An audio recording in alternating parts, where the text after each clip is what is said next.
In this session, we have another young Indian with us as part of the Voice of the Young. Hello, everyone. Today we have Rajat Singh Yadav.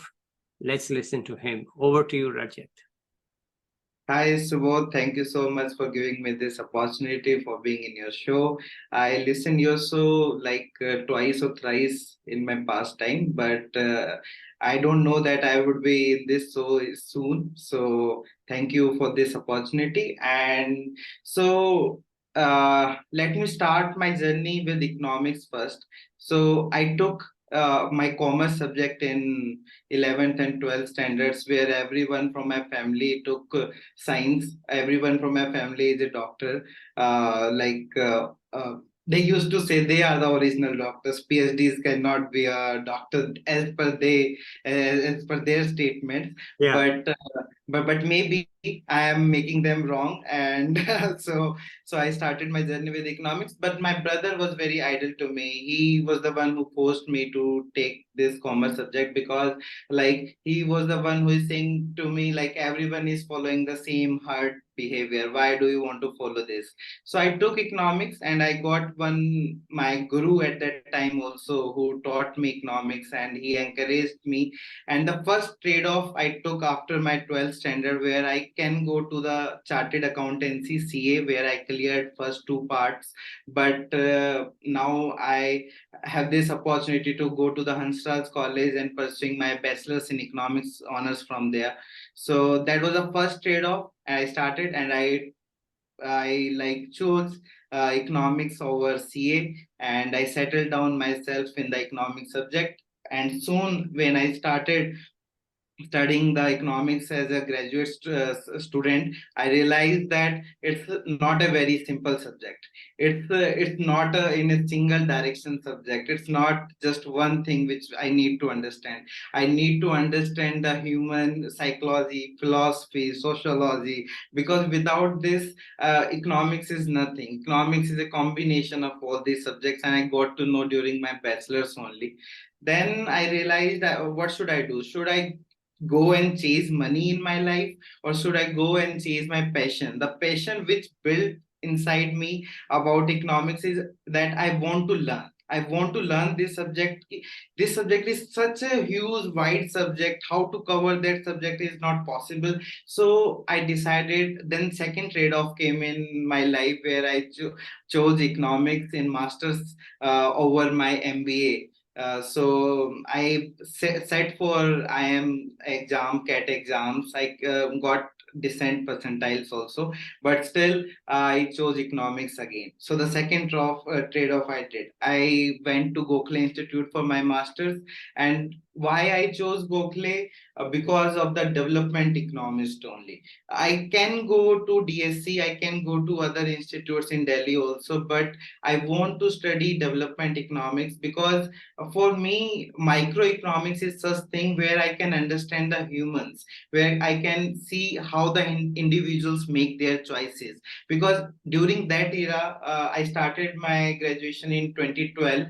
So during that only Facebook started coming up, WhatsApp started coming up, and the whole internet technology is going to arrive. So these individual choices are going to, and many Supreme Court cases were going on, like what Facebook should do, what other social media should do. So I chose economics as a development economics subject, but in Gokhale, I chose financial economics. I didn't go for the development economics subject over there, because I thought I can understand the financial system more as a development finance thing. But I realized that it's more of a financial economics only. But while studying in Gokhale Institute, I started going to development courses. So my another guru which came in my life, and he is no more now. He got cancer, and his name was Dr. Devasis Nandi. He used to teach us development economics. So I go and sat in his classes, and I started preparing for my first conference in Shanti Niketan, because he was the one who circulate that particular conference to all of us. Like there's a conference, Vishwa Bharati conference going on in Shanti Niketan. You can all go for the development economics paper.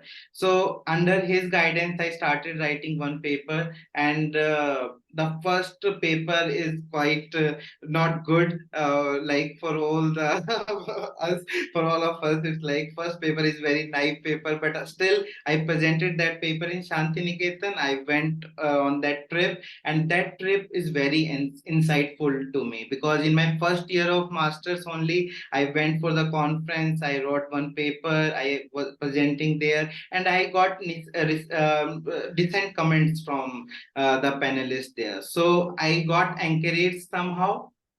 But as soon as my first year of masters got over, the third trade-off came in my life. Now, should I sit for the placement? And the placements was like, you will get 15 lakh rupees annually, 20 lakh rupees annually, or you can go for the PhD for the further education. So again, I chose economics because the first thing which came inside me, I want to learn economics, that didn't get over in my masters also. I didn't understand the psychology, sociology part also. I just understand the econometrics part, how to measure economics, how to do certain technical things. But still, there were so many things which left behind. So I convinced my parents, yeah, I don't want to sit for the placements. I go for net exam. I can clear the net, but I didn't sure for the scholarship for the junior research fellowship from UGC. But I just wanted to convince them I don't want to sit for the placement. I want to learn economics, and for that I need money. I know, but soon eventually I will realize how to do that. Let me first sit for the net exam, then we will see what to do. So they trusted me, and I cleared my net exam in my first attempt. Again, I got encouraged. Yeah, I know some history, economic history of thoughts, some kind of economics I know. I got encouraged. Then I totally decided I'm not going to sit for the placements anymore. Yeah. So I am just going for the IIMs and IITs for their PhD rounds and all. But then I started writing my paper on the financial inclusion, because what I think, research comes from internal. If one person should has that inquisitive mind, and they can learn new and old things very easily, and that internal passion, enthusiasm should be there, because without that, journey would be very difficult for one person, because this is a passion which keeps going on from you. So I realized that I have that passion, I should follow that passion. So during my second year only, there was a spook coming out of for the Pradhan Mantri Jan Dhan Yojana, and all newspapers covered with like individuals has 80% financial bank accounts they have and all. Then I realized in my village, I belong to Haryana, and people don't use such a huge number in the like bank accounts. They don't go to the bank branches and all. So why this number is so high? So I started studying research papers. I started finding out my newspaper clips and all. Then finally I got courage to open the data set, which was published by World Bank itself, Global Findex Database. So while analyzing that data set, I found that there was a column, dormant accounts column, the dormant account. So the 40% out of 80%, they don't use, they stop using that. But no one is going to talk about this thing. So I realized, oh, this is the manipulation with the data can happen. People do such kind of data manipulations. They are saying one number, they are not lying to you. They are not lying, but they are not telling you the full picture. They are telling you the half-cooked picture. So I realized that. I started writing my paper. I presented my papers in my second year. Then I went for the Gokhale PhD interview round, and where I presented my proposal in the spatial financial inclusion. So I incorporated geography as well as financial inclusion, because I wanted to find out the space where financial exclusion is more rather than financial inclusion. So, and what were the reasons behind that? So this was my passion only. didn't go for foreign university. I didn't apply for the foreign university because I thought I wanted to work on India. I wanted to understand India, and in during my PhD, I will travel to the whole India. First of all, the first thing which I want to do in my PhD, I want to travel. But unfortunately, Corona COVID-19 started, and after 1 year of my PhD, only everything got stopped.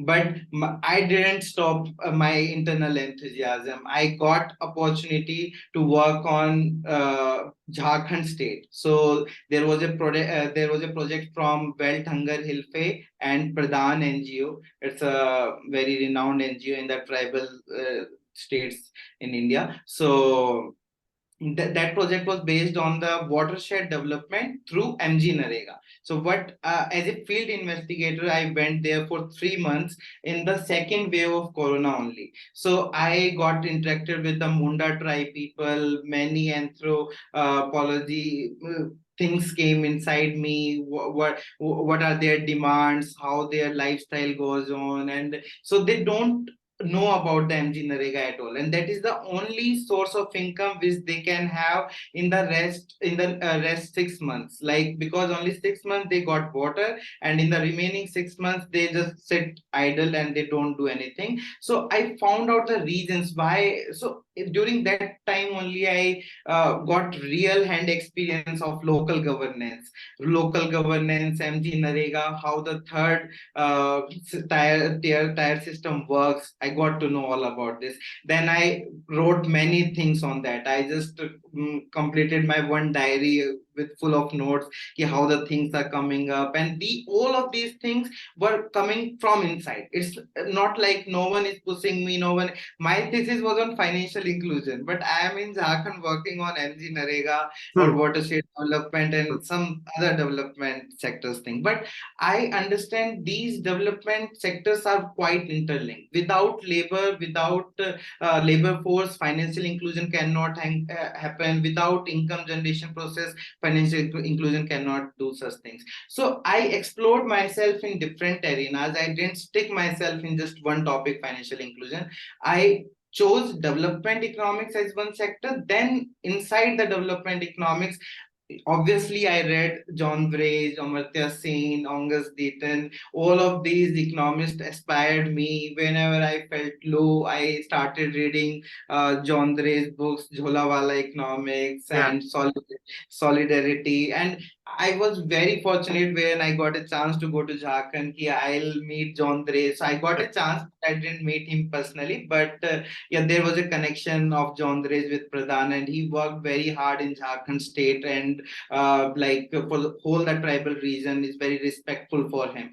So these were the things which inspired me, and now I'm at the stage where my thesis evaluation is under process, and I got the job as a consultant in World Bank for in a poverty and equity team, where I am assigned to work on a gender sensitive theme, where I am exploring female labor force participation, and through the demand side, through an industry side, like how much labor demand manufacturing industries are generating. And while working on in all of these 4 to 5 years of research, I realized data is there, but data timing is not adequate. Like, I'm working on annual survey of industries right now. It's based on 2019. We are in 2023. I cannot estimate the impact of Corona because I don't have data. So these are the things where action research lags behind.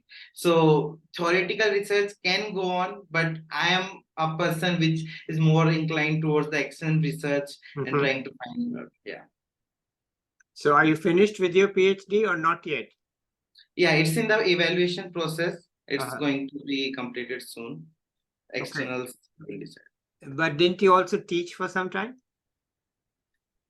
I taught during Corona only. So I taught economic history of thoughts to one private institute in Pune, because at that time everything got stuck. I went to my home, and it was a pressure of Ph.D. also. So I tried to release my pressure through teaching. So I taught for like 1 year in that institute online only, and in the last 6 months I taught as a tutor to go in Gokhale Institute. So where I taught to the students who didn't clear the first semester exam, second semester exams, they got flunked in certain subjects. So Yeah. I dealt with them, and it was a very beautiful experience. I learned a lot of things, and how to deliver complex things in a simple manner. Yeah. That is the very Okay. interesting thing I got.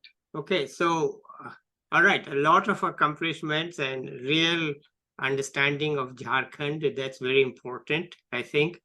And what's your future now? That's an interesting question. So I want to be in academics. But I don't know whether India provides that academic flavor. Like recently, there are so many incidents happened in India about the academic circle only. If one academician wrote a paper and others are condemning about that, so these things create fear in heart. But again, the fourth trade-off will be this only: academics or industry. In what way I'll go, I don't. What about consulting? Like, Consulting is interesting. It makes you very fast. So you have to react very fast. So it's not a slow process. I'm enjoying it. Let's see. After spending 1 year or 6 months, what things came in my mind. But for the time being, yeah, I am missing my academic life, where I do things for, where I do uncommon things for uncommon people. yeah, Consulting is like uncommon things for common people who yeah, can read, who can understand, analyze that. But papers, so in research, it's always about the your audience. yeah. What type of audience you want? So Mhm. while we write research paper, we used to keep this thing in our mind. Our research audience is scholars, professors, academicians, and all. But while writing a report, whether it's for Pradhan, whether it's for World Bank, whether it's for other institutions, other organizations, it's for the clarity. It's for the clear things. It's not so much complicated. So there are different things. I just realized if these things are there, but let's see how the experience goes on. Okay, so part of you is still not settled. Yeah. Uh, Fourth trade of time is It's there, I coming. think. Okay, all right, wonderful. All right, so maybe but how is it to work for the World Bank? I'm sure people are interested to learn Mhm, that. How is it for you to work with mhm. the World Bank? But where do you live when you're working for them? So it's like I am appointed in New Delhi office in India. So they provide a very flexible like things to you. You can work from home, you can work from office, but simultaneously they give you your space. It's not like someone is ordering you and telling you should do this, you should do that. They really go for the consulting thing. They want you to hear. So you are the one who is telling them what we can do, what how we can improve things. So this is the wonderful thing which I got from World Bank, because I think no other organization can provide such a flexible things, because you need to deliver things are. But here my team leaders, my managers are sitting with me and asking me, yes Rajat, you tell us how we can improve this. Are we doing this right, or is there any some other way out we can do this better? So this is a good thing which I'm enjoying. Yeah, but it's also I'm sure it's considered very prestigious to work for the Mhm. World Bank. Yeah, but I didn't realize it that yet. But I want to be on a ground only, because I am a ground person. I always be in the field, and I tell to all my peer group here, like you should always aspire to be on the field, not on an armchair economist. Without going on a field, you can't analyze anything. You can't understand like what people think, how their income works, how their household works. So you need to spend time with them. So yeah, it's good to be World Bank using the title, but for the real cause. But this is a real issue, isn't it? Labor force participation by women, isn't it a real issue, or you think it's just research for research sake? It's a very important issue right now. Like when I started my journey in 2019, 23% female labor force participation was there. Now again it goes down to 20, 21, 20, 19. Now it's around 19 or 20 only. So I analyzed female labor force participation since 5 years. I used to talk about this topic with my mother also. Many times I talked to her like why females don't go for work, and I understand because I wanted to understand her point of view. What type of stigma she thinks why females don't work. So yeah, obviously, like for a labor force, if more female, and we are very low in South Asian region also. It's not like where some other regions like 25, 26%. Bangladesh is also high from us. We are at a very low stage. We are not doing very good. But what I am getting right now, like people are aspiring, so they have become frustrated more. So aspiration and frustration is on the right hand. And now when I'm analyzing state wise, so Haryana, a state where per capita income is very high, people are looking for a settled job. 10 years also they were looking for a settled job and as a government job. But now it's like people demography marriage market is totally disturbed, where boys are not getting a matched girl because of the unemployment problem. Haryana has the highest unemployment problem in India. It's with 36%. So people are aspiring, their per capita income got high, so they want a good settlement job. But India had this jobless growth since a long time. And while working on this topic, I would like to come up on a concrete solution, what, or maybe for a policy, what we should do. Let's see. Okay, all right. Anything else you want to add at this point? Yeah, just last thing to my all peer group members here, to my all fellow researchers. It's like you always feel this trade-off in your life.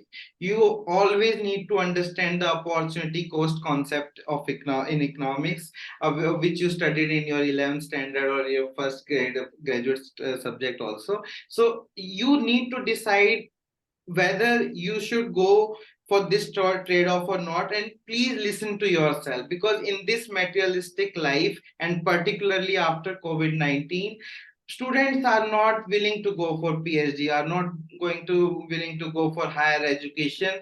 They wanted to settle down, they wanted to work for someone else.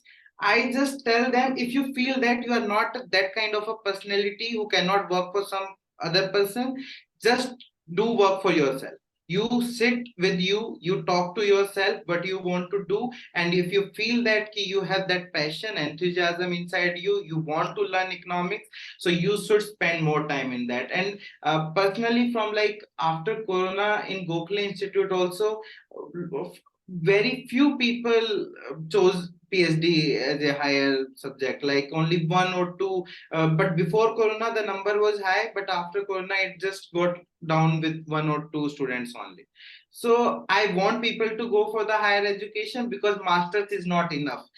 Till masters, you are not going to understand what economics is all about. And for the data scientist job, it's like computer science engineers are sitting there. Many AIs are going to come up. You are not going to employ it as a data scientist longer. You need to use your mind as an econometrician, as an economist, as a social scientist. You need to work on your mind. That's it.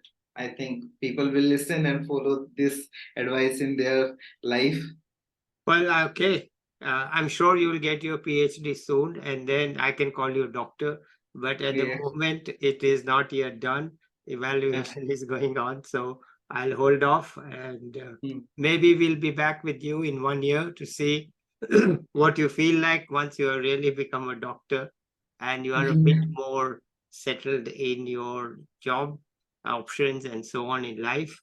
And I'm sure you will do well in the marriage market because you talked about the marriage market in Haryana. I'm pretty confident that you are a star in that marriage market. Let me know how it goes. Okay, okay, okay, I'm sure. sure it'll happen well. Okay, let's say bye for the moment to the viewers. Bye, everybody. I'll be back soon with another young person or an expert. Okay, bye bye.